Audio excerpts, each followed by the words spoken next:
વડાપ્રધાન નરેન્દ્રભાઈ મોદીના 12 વર્ષના શાસન પૂર્ણ થતાં મહાઆરતી કરાઈ।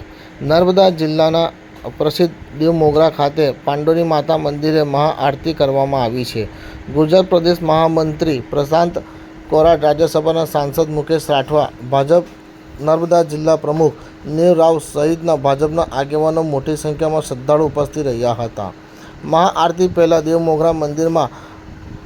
સફાઈ અભિયાનનું કાર્યક્રમ કરવામાં આવ્યું હતું। આ મહાઆરતી માટે મોટી સંખ્યામાં આદિવાસીઓ સાથે મહાઆરતી કરવામાં આવી હતી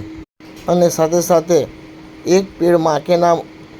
અભિયાન અંતર્ગત વૃક્ષારોપણ પણ કરવામાં આવ્યું હતું, જેને લઈને મહામંત્રી શું કહી રહ્યા છે સાંભળીએ તેમના શબ્દોમાં। આજે દેશના યશસ્વી પ્રધાનમંત્રી શ્રી માનનીય નરેન્દ્ર મોદીજીના શાસનકાળના 12 વર્ષ પર પૂર્ણ થયા છે। સાથે સાથે આઝાદ ભારતની અંદર સૌથી વધારે દિવસ પ્રધાનમંત્રી તરીકે કોઈના નામે હોય, રેકોર્ડ બન્યો હોય, ઇતિહાસ બન્યો હોય તો એ દેશના યશસ્વી પ્રધાનમંત્રી માનનીય નરેન્દ્ર મોદીજીના નામે થયો છે। જે રીતે ગુજરાતના મુખ્યમંત્રી તરીકે એમણે કામ કર્યું અને અત્યારે દેશના યશસ્વી પ્રધાનમંત્રી તરીકે જે કામ કરી રહ્યા છે, ત્યારે સતત એક પણ રજા લીધા વગર પ્રજાનું કામ કરવું, છેવાડાના ગરીબ લોકોનું, અંતિમ પંક્તિમાં ઊભા લોકોનું કામ કરીને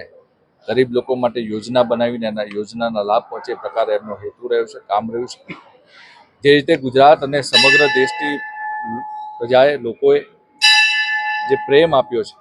ત્યારે આ 12 વર્ષ અવિરત વિશ્વાસ, વિકાસ અને જન સમર્થનના છે। ત્યારે સમગ્ર ભારતની અંદર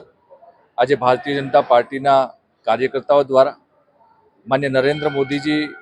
જે પ્રકારે એમનું જીવન રહ્યું છે, જે પ્રકારે એમના સમાજ પ્રત્યે ઉદ્દેશ્ય રહ્યા છે, એ સાચા અર્થમાં લોકો સુધી પહોંચે એટલા માટે થઈને આખા દેશમાં એમના લાંબા આયુ માટે થઈને એમનું જે આ દેશ પ્રત્યે એમનું સમર્પણ ભાવ અને દેશ પ્રત્યે જે એમની ભાવના છે,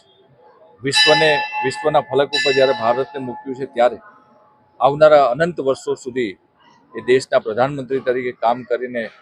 ગરીબ લોકો માટે કામ કરે, છેવાડાના લોકો માટે કામ કરે, ભારત દેશનો વિકાસ કરે, એ માટે આજે ભારતભરના મંદિરોની અંદર ભારતીય જનતા પાર્ટીના કાર્યકર્તાઓએ પૂજા અર્ચના કરીને, આરતી ઉતારીને ભગવાનના આશીર્વાદ લીધા છે અને ભગવાન પાસે માન્ય પ્રધાનમંત્રી માટે, માન્ય નરેન્દ્ર મોદીજી માટે એમને કામ કરવા માટેની શક્તિ આપે, વધારેમાં વધારે બળ આપે એ પ્રકારના આશીર્વાદ લીધા છે। આજે ગુજરાતની અંદર 12 મુખ્ય મંદિરોની અંદર ભારતીય જનતા પાર્ટીના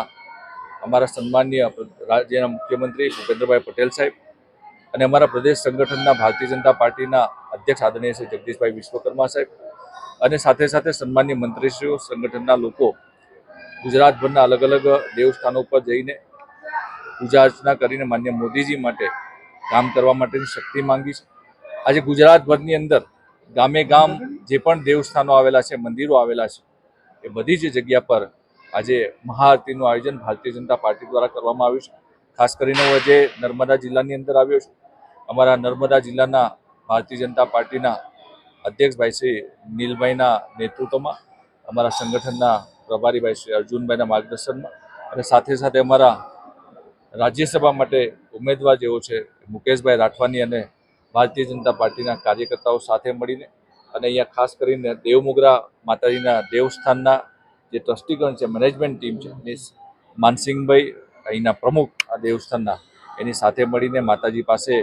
પૂજા અર્ચના કરીને માન્ય મોદીજી માટે આવનારા સમયમાં દેશ માટે, રાષ્ટ્ર માટે ખૂબ કામ કરે, વિકાસ જે રીતે થઈ રહ્યો છે એ અવિરત વિકાસ થતો રહે દેશનો અને એમના નેતૃત્વમાં ભારત દેશ વિકસિત ભારત બને એ પ્રકારે ભગવાન પાસે, માતાજી પાસે અમે શક્તિ માંગી છે।